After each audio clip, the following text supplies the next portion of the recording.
പുതിയൊരു വീഡിയോയിലേക്ക് എല്ലാവർക്കും സ്വാഗതം. ഇന്ന് നല്ലൊരു മാങ്ങായസാണ് ചെയ്യാൻ പോകുന്നത്. പെട്ടെന്ന് അലിഞ്ഞു പോകാത്ത രീതിയിൽ നമുക്ക് എങ്ങനെ മാങ്ങായസ് തയ്യാറാക്കാൻ നോക്കാം.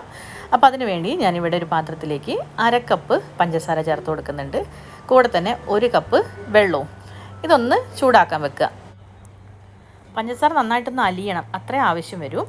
ഇനി നമുക്കിതിനകത്തേക്ക് ചേർക്കേണ്ട മറ്റൊരു ചേരുവയാണ് 1 ടേബിൾ സ്പൂൺ കോൺഫ്ലവർ. അതിലേക്ക് ഒരു 2 ടേബിൾ സ്പൂൺ വെള്ളം ഒഴിച്ചിട്ട് നന്നായിട്ടൊന്ന് മിക്സ് ചെയ്ത് വെക്കുക. ഇനി ഈ ഒരു പഞ്ചസാര നന്നായിട്ട് വെള്ളത്തിൽ അലിഞ്ഞതിന് ശേഷമാണ് നമുക്ക് ഇതിനകത്തേക്ക് 1 ടേബിൾ സ്പൂൺ ചെറുനാരങ്ങ നീര് ഒഴിച്ച് കൊടുക്കുന്നത്. നന്നായിട്ടൊന്ന് മിക്സ് ചെയ്താൽ മതി.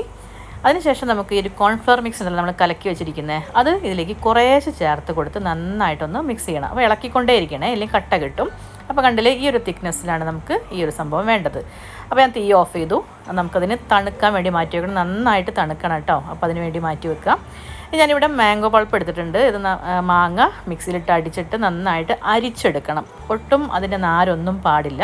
അപ്പോൾ നന്നായിട്ട് അരിച്ചെടുത്ത മാങ്ങയാണിത്, മാങ്ങ പൾപ്പാണിത്. അപ്പോൾ അതിനകത്തേക്ക് നമുക്ക് ഈ ഒരു കൂട്ടുണ്ടല്ലോ, നമ്മുടെ കോൺഫ്ലവർ പഞ്ചസാര മിക്സ്, അതൊന്ന് ചേർത്ത് കൊടുക്കുക. കുറേശ്ശെ ചേർത്ത് കൊടുത്ത് രണ്ടും കൂടെ മിക്സ് ചെയ്ത് വെക്കണം.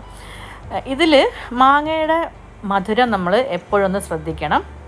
അപ്പോൾ മധുരം കൂടുതലുള്ള മാങ്ങയാണെങ്കിൽ നമ്മൾ ഉണ്ടാക്കിയിട്ടുള്ള ആ ഒരു മിശ്രിതം ഉണ്ടല്ലോ, അതിൽ ഞാൻ 1/2 കപ്പാണ് ഇപ്പം ഈ ഒരു അളവിന് ഉപയോഗിച്ചിട്ടുള്ളത്. അതിനെ മധുരം പകുതിയാക്കി കൊടുക്കുക. അല്ലെങ്കിൽ അത് അത്ര എടുക്കേണ്ട, അതിലൊന്ന് കമ്മി വരുത്തുക പഞ്ചസാരയുടെ അളവ്. ബാക്കിയെല്ലാം ഒരേപോലെ തന്നെയാണ്. കോൺഫ്ലവറും വെള്ളമൊക്കെ ഒരുപോലെ തന്നെയാണ് വേണ്ടത്. ഒരുപാട് വെള്ളമൊന്നും കൂടാനും പാടില്ല. കാരണം നമുക്ക് ഇത് കുറച്ച് തിക്കായിട്ടാണ് നമുക്കൊരു പൾപ്പ് വേണ്ടത് നമ്മുടെ ഐസിന് വേണ്ടിയിട്ട്. അപ്പോൾ അതേ കണ്ടില്ല, ഞാൻ മിക്സാക്കി എടുത്തപ്പോൾ അതിൻ്റെ ഒരു കട്ടി കണ്ടോ, ഈ ഒരു പാകത്തിലാണ് നമുക്ക് ഇത് വേണ്ടത്. അപ്പം വെള്ളം കൂടി പോവാതെ നോക്കുക. ഇനി നമുക്ക് നേരെ മോൾഡിലേക്ക് ഒഴിച്ചെടുക്കാനുള്ള പണിയേ ഉള്ളൂ. എപ്പോഴും എല്ലാവർക്കും അറിയുന്ന കാര്യം തന്നെയായിരിക്കും ഈ ഒരു ഐസ് ഉണ്ടാക്കുന്നത് എങ്ങനെയാണെന്ന്. അപ്പോൾ മോൾഡ് ഉണ്ടെങ്കിൽ അതിലേക്ക് നമ്മൾ സ്റ്റിക്ക് ഇറക്കി വെച്ചിട്ട്, ഇതേപോലത്തെ മോൾഡാണെങ്കിൽ സ്റ്റിക്ക് ഇറക്കി വെക്കുക. ഇനി അതല്ല ഗ്ലാസ്സിലാണ് ചെയ്യുന്നതെങ്കിൽ ആദ്യം നമ്മളെ പൾപ്പ് ഒഴിച്ചതിന് ശേഷം കവർ ചെയ്തിട്ട് മീതെ സ്റ്റിക്ക് വെച്ചാലും മതി. ഞാനിവിടെ മാങ്ങയാണ് എടുത്തതെങ്കിൽ നമുക്ക് ഏതൊരു ഫ്രൂട്ട്സ് വെച്ചിട്ടും ഇതേ മെത്തേഡിൽ നമുക്ക് ചെയ്തെടുക്കാവുന്നതാണ്. പ്രത്യേകം ശ്രദ്ധിക്കേണ്ടത്, കോൺഫ്ലവർ മിക്സ് നിങ്ങൾ തീർച്ചയായിട്ടും ചേർത്ത് കൊടുക്കണം. അങ്ങനെയാകുമ്പോൾ നമ്മൾ പെട്ടെന്ന് അലിഞ്ഞു പോവാതെ നമുക്ക് കൂടുതൽ നേരം ആ സ്റ്റിക്കായിട്ട് തന്നെ ഇരിക്കുകയും ചെയ്യും.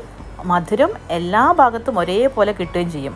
അതല്ല നമ്മൾ മാങ്ങ മിക്സിലിട്ട് അതിൻ്റെ കൂടെ തന്നെ പഞ്ചസാര ഇട്ട് അടിച്ചിട്ട് ഇതേപോലെ മോൾഡിലേക്ക് മാറ്റുമ്പം മധുരം ഒരു സൈഡിലും മറ്റേ ഭാഗത്തേക്ക് മധുരം കുറവായിട്ടാണ് തോന്നുന്നത്. അങ്ങനെയാണ് ഉണ്ടാവാറുള്ളത് പൊതുവേ. പക്ഷേ ഇതിലങ്ങനെ വരില്ല. ഈക്വലായിട്ട് മധുരം ഇതിൻ്റെ എല്ലാ ഭാഗത്തും ഉണ്ടാവുകയും ചെയ്യും. ടേസ്റ്റും കൂടുതലാണ് ഇങ്ങനെ ചെയ്യുമ്പം. അപ്പോൾ അത് നിങ്ങൾ പ്രത്യേകം ശ്രദ്ധിക്കണേ. നിങ്ങൾ പാലൈസാണ് ചെയ്യുന്നതെങ്കിൽ അതിലും ഇതേപോലെയുള്ള ആ ഒരു കോൺഫ്ലവർ മിക്സ് ചേർത്ത് കൊടുത്തിട്ടുണ്ടെങ്കിൽ കുറച്ചും കൂടെ ടേസ്റ്റ് ആയിരിക്കും കേട്ടോ. നിങ്ങളത് ട്രൈ ചെയ്ത് നോക്കൂ, അറിയാവുന്നവരൊന്ന് ചെയ്ത് നോക്കിയാൽ മതി. അപ്പോൾ ഞാനിവിടെ ബാക്കി എൻ്റെ അടുത്തുള്ള ഐസിൻ്റെ ഒരു മോൾഡ് ഉണ്ടായിരുന്നു, അതിലേക്കും കൂടെ ഞാൻ വെച്ചിട്ടുണ്ട്. അതിന് ഫോയിൽ പേപ്പർ മുകളിൽ ഇതേപോലെ കട്ട് ചെയ്ത് കത്തി വെച്ചിട്ട് ഒന്ന് ആ ഒരു സ്റ്റിക്ക് ഇറക്കാവുന്ന രീതിയിൽ ഒന്ന് ഹോളിട്ട് കൊടുക്കുക. ഇത് നമ്മൾ നേരെ ഫ്രീസ് ചെയ്യാം. ഒരു 8 മണിക്കൂറൊക്കെയാണല്ലോ സാധാരണ സമയം പറയുക. അതുപോലെ തന്നെ അത്രയും നേരം നമ്മൾ ഫ്രീസ് ചെയ്തെടുക്കുക. അപ്പോൾ അത് ഞാനിവിടെ ഫ്രീസ് ചെയ്തിട്ടുള്ള ഐസാണ്, നന്നായിട്ട് തണുത്ത് സെറ്റായിട്ടുണ്ട്. അത് നമുക്ക് ഇതേപോലെ വെള്ളത്തിലൊരു കുറച്ച് സെക്കൻഡ്സ് മാത്രം വെച്ച് കൊടുത്താൽ മതി. അപ്പോൾ നന്നായിട്ട് തന്നെ മോൾഡിൽ നിന്ന് വിട്ട് വരും. അപ്പോൾ കണ്ടില്ലേ, എനിക്കിവിടെ നല്ല ടേസ്റ്റ് ആയിട്ടുള്ളൊരു മാംഗോ ഐസ് കിട്ടിയിട്ടുണ്ട്. അപ്പോൾ നിങ്ങളെപ്പോഴും മാങ്ങ ആദ്യം മധുരം ചെക്ക് ചെയ്യണേ. അതനുസരിച്ച് പഞ്ചസാരയുടെ അളവ് കൂട്ടിയും കുറച്ചൊക്കെ ഉപയോഗിക്കാൻ മറക്കണ്ട. അപ്പോൾ എത്രയുള്ള നമ്മുടെ ഈ ഒരു മാംഗോ പോപ്സിക്കിളിൻ്റെ ഈ ഒരു റെസിപ്പി. അപ്പോൾ അതേപോലെ നിങ്ങൾ ചെയ്ത് നോക്കാത്ത ആരെങ്കിലും ഉണ്ടെങ്കിൽ ഒന്ന് ചെയ്ത് നോക്കൂ. നിങ്ങൾക്ക് ഈ വീഡിയോ ഇഷ്ടപ്പെട്ടിട്ടുണ്ടെങ്കിൽ ലൈക്ക് ചെയ്യാൻ മറക്കരുത്. അതുപോലെ തന്നെ നമ്മുടെ ചാനൽ സബ്സ്ക്രൈബ് ചെയ്യാത്തവരെ ആരെങ്കിലും ഉണ്ടെങ്കിൽ ഒന്ന് സബ്സ്ക്രൈബ് ചെയ്യാനും മറക്കല്ലേ. ഇനി പുതിയൊരു റെസിപ്പി വീഡിയോ ആയിട്ട് കാണുന്നത് വരെ എല്ലാവർക്കും നന്ദി.